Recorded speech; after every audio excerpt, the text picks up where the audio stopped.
Live from WTVO Rockford and your home team. Eyewitness News at 5 starts now. The suspect in a May shooting in Rockford has been charged. He's only 13 years old. More details on yesterday's deadly crash on I-90. 5 of the 7 victims were children. A young woman's name lives on more than a decade after her death. An event in Rockford uses her legacy to raise awareness about domestic abuse. Good evening, I'm Mimi Murphy. And I'm Eric Wilson. A man is now in custody in a year-old Beloit murder. Madison, Wisconsin police arrested him. 26-year-old Damon Hanna is charged with first-degree intentional homicide. Hanna's accused of killing 33-year-old Jordan Jefferson back in March 2021. The shooting happened on West Grand Avenue near Gaston Elementary School in Beloit. According to investigators, Hanna has connections to the Beloit area. Beloit's police chief says this arrest is all thanks to not only his officers, but also the community. I think that just shows the work that we put in, and they see once they give us the information, we take that information and we bring people to justice. And it's heartwarming as the chief of police. I'm pretty sure my staff can say the same thing, to see that collaboration with our community. The investigation is ongoing. Police say there could be more arrests. The suspect in a Rockford murder is arrested. He's only 13 years old. The boy is charged with first-degree murder for a shooting that happened back on May 3rd. 48-year-old Martha Mosky was shot outside a home on 17th Avenue. She was taken to the hospital where she later died. Police say the 13-year-old is already being held at the Juvenile Detention Center on unrelated charges. Investigators released more information about the deadly crash on I-90 over the weekend. Thomas and Lauren Dobos were westbound on I-90 in Hampshire early yesterday when a wrong-way driver slammed into their van. Lauren and her 4 children were killed. A 5th child, who was a friend, also died. The kids ranged in age from 5 to 13. They're all from Rolling Meadows. The woman driving the other vehicle was also killed. Police identify her as Jennifer Fernandez of Carpentersville. Thomas is the only one who survived. It's hard because, of course, as a parent, as a husband, you always think of, what would I do if I was in that situation, So I couldn't even imagine what he would be feeling. The family was very involved in the local cheer program, the Oriole Falcons. The team canceled its practice today to process the loss. We also know more about the crash that killed a Stevenson County man late Saturday night. Rescue crews were called to Freeport Road, just east of Leach Road in Durand. They found a truck on its roof and a van in the ditch. The van's driver, 80-year-old Ronald Baker of Freeport, died at the scene. His passenger was airlifted to the hospital for serious injuries. Investigators say Billy Adams was driving the truck. They believe the 63-year-old crossed the center line and hit the van. Adams wasn't hurt. He is charged with aggravated DUI causing death and leaving the scene of an accident. A Rockford man takes a plea deal for his involvement in a December homicide. 22-year-old Devin Hickman pled guilty to possession of a firearm with no FOID card, and the other 5 counts against him were dismissed. In December, a 26-year-old man was shot on Apple Orchard Lane right off of South Alpine. He died at the hospital. Hickman, a 15-year-old boy, and Jeremiah Coleman were arrested. The teen faces murder charges. Coleman is due back in court Tuesday. Hickman was sentenced to 2 years in prison. It's about that time to start getting ready to go back to school. Illinois has a policy in place designed to help pay for school supplies. The state's sales tax holiday is August 5th through the 14th. During those 10 days, Illinois will reduce the state sales tax on school supplies by 5%. Shoppers will pay 1.25% plus the local sales tax. People in Rockton are being asked to answer questions about their health. Those questions are connected to the fire at the former Rockton Chemtool plant. Those who take part in the voluntary survey will be asked how they were exposed, if they're experiencing new or worsening symptoms, and if they've received care. This is a follow-up to a survey taken shortly after the fire. It found those living southeast of the blaze experienced the most symptoms. That includes respiratory, skin, eye, ear, nose, and throat, and mental health symptoms. Representatives from the Winnebago County Health Department will go door to door this week. You can also find a link to the survey in this story at mystateline.com. A local fundraiser got golfers out on the course today to raise awareness for domestic abuse. The Amanda Reed Memorial hosted its 11th annual Golf Play Day. Reed's boyfriend killed her in 2009. Ever since, the foundation has worked to educate state-line children about domestic violence to prevent the cycle from continuing. It's not just women who are abused. It's people. It's men. It's women. It's children. I think it's important for people to come support something like this so that we can teach them, so that they know that there's a life outside of this. Here at Eyewitness News, we're committed to ending domestic violence and supporting anyone who may be struggling. We have a list of resources on the State Line Strong section of our website, mystateline.com. The death toll climbs to 35 in Kentucky after historic flooding. That's expected to go even higher. Dozens of people are still missing. Plus, there's more rain on the way. ABC's Alexis Christoforous has more.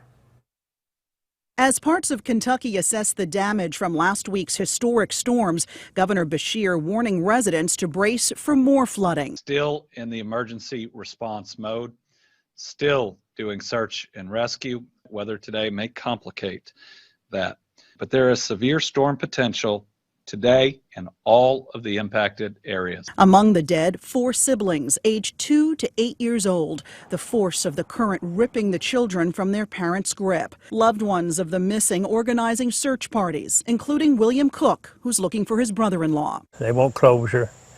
You know, they know about what it is, but they just want closure. The National Guard rescuing at least 1,000 people by air and boat this weekend alone. While on the ground, trained dogs pick up on even the smallest scent in hard-to-reach areas. There's human scent in the water because others have drowned and been pushed through the water. There's human scent over everything that was in a home. Governor Beshear estimating hundreds of millions of dollars in damage, with homes and businesses washed away, hundreds now living in shelters. This is what we do in Kentucky. We take care of one another. The areas of eastern Kentucky where much of the flooding occurred is hilly and mountainous, making it more difficult for rescue crews to do their job. Governor Beshear saying it could take weeks to find all the victims. Alexis Christoforous, ABC News, New York.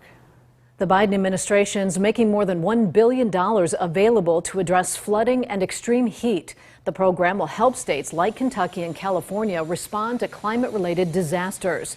The money can also be used to prepare for and prevent them. Multiple western states are under heat advisories amid a prolonged drought that has dried up reservoirs. Russia repeats its counteroffer to a potential deal that would bring WNBA star Brittney Griner home. CNN reports Russia wants a former military colonel who was convicted in Germany for murdering a former Chechen fighter in 2019. That's in addition to a convicted Russian arms dealer. In return, the U.S. would also get former Marine Paul Whelan. Secretary of State Antony Blinken spoke with Russia's foreign minister Friday. That represents the highest level of contact between the two governments since Russia invaded Ukraine. The USDA is proposing new regulations forcing food processors to reduce the amount of salmonella bacteria found in raw chicken products or risk shutdowns. The proposed ruling declares salmonella as a contaminant that can cause foodborne illnesses in breaded and stuffed raw chicken products. This includes many frozen foods found in grocery stores, which appear to be cooked but are only heat treated. According to the CDC, salmonella bacteria sickens 1.3 million Americans each year. Now, your first warned weather forecast from meteorologist Savannah Brito. Good evening, everyone. Happy Monday and welcome back. Temperatures were warmer out there yesterday, but not as warm as what we'll track tomorrow and even into Wednesday. We are highlighting Wednesday as the warmest day that we've had in quite some time. The forecast high up into the lower 90s, 92 here in Rockford. The record high for that day on August 3rd, that is Wednesday's date, 100 degrees. That was set back in 1930. So don't anticipate temperatures to get close to that, but we are going to have places possibly reach the mid-90s, most of us staying in the lower 90s. Heat index values, though, those are what is going to, that's what's going to get close to that 100-degree mark, maybe even surpassing that in a couple areas. Temperatures did reach 84 degrees. Now we have fallen to 83 in Rockford, 81 in DeKalb, so close to the 79-degree mark there, or the 70s. 83 degrees in Freeport, and then 82 is your current temperature in Galena. So pretty much all across the state line, we are ending the evening or afternoon, starting the evening off with temperatures down into the 60s or the 80s. We are going to see temperatures fall into the 60s. That's where our dew points sit right now, though. 65 in Rockford, 65 in DeKalb, 66 in Sterling, and 68 in Freeport. But also not as bad as what we are tracking the remainder of the work week, especially as we head into Friday evening and then Saturday afternoon as well, when dew points are going to be between 70 and all the way up to 80 degrees. So it is going to get very sticky out there. That's not going away, even though the heat that's building up, that's going to change as we're getting into Thursday and Friday with temperatures coming down, but then they are going to rise again for the weekend. We are under a mostly sunny sky looking at Freeport right now. That's one of our SkyTrack cameras. Also pretty windy out there.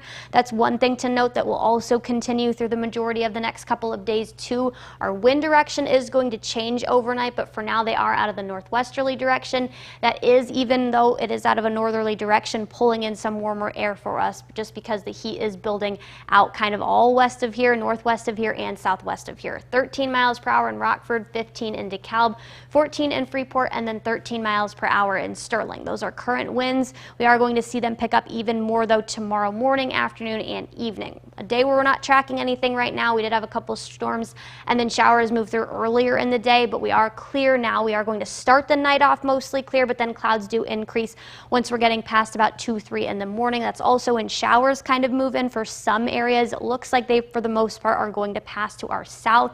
That's for as we're starting the day off Tuesday morning. Then we're going to stay dry tomorrow. Storms do develop north of here for Wednesday morning, thinking most of the morning hours are going to be dry. And then we do see some rain move in. Scattered to isolated showers. We are going to kind of see them scattered and then more isolated in nature once we're getting into the afternoon and evening hours. So highlighting kind of between about noon and then up to about 6 p.m. for the heavier rain that we could see out there, and maybe some stronger storms as well. We are under a marginal risk of seeing those strong storms for now, though, thinking the biggest thing is going to be the winds that we do see. They are, again, out of that northwesterly direction, but overnight into early tomorrow, that's when we'll start transitioning back to a southerly pattern. That's what's going to bring us the warmer air for tomorrow and then into Wednesday as well. So winds tomorrow going to be about 20 to 25 miles per hour. They do stay pretty gusty though through the night and then into Thursday as well, even though that cold front is going to pass. That'll drop our temperatures though, at least for Thursday and Friday, but dew points, again, I showed that muggy meter.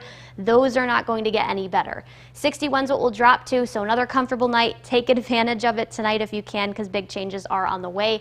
88 then tomorrow, partly sunny and warm, but not the warmest day that we're tracking out of the work week. Again, that's going to be Wednesday, so make sure to practice heat safety. After that, it does look like temperatures are going to tick upward by the weekend. Eric, Mimi? Now sports with Reagan Holgate. The second week of training camp has officially started. The guys had the day off yesterday, but we're back at it today.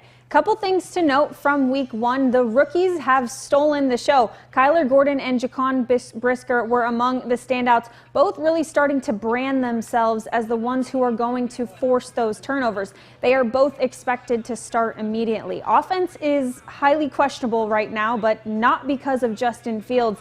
And Lucas Patrick's hand injury doesn't help the case, but he's expected to be back for week one. Matt Eberflus told media earlier today a lot of the focus the next few days is going to be on that O-line.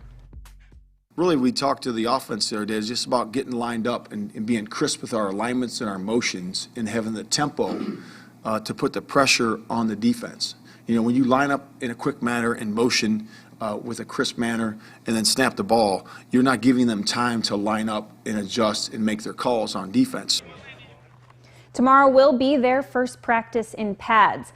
Packers are also getting a jump start on week two. Rookie Romeo Doubs has been the talk of training camp, making some big plays on throws from Aaron Rodgers. Today was the first of 5 practices this week for the Packers, which will be their longest stretch. Today's practice was a little shorter to ramp up for tomorrow's first full pads practice of the summer. The White Sox starting their next 3-game series with the Royals tonight. With their 4-1 win last night, they have moved over that 500 mark for the first time since the beginning of the season. And while they'd like it to stay that way, first pitch is at 7:10 tonight.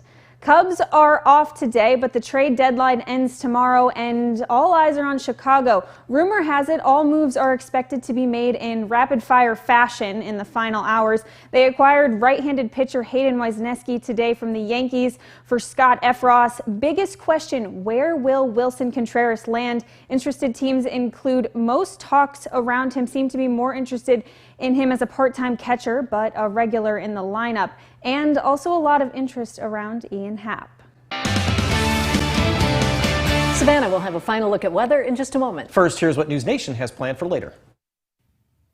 Tonight, China threatening war or failures in places like Afghanistan emboldening Beijing. Plus, the NFL facing a choice between money and morality. What will it take for them to ever choose morality? That's On Balance. Here's Dan.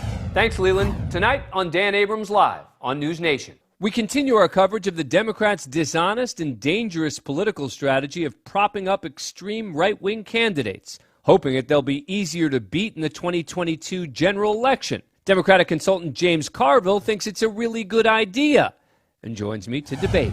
That's tonight on Dan Abrams Live.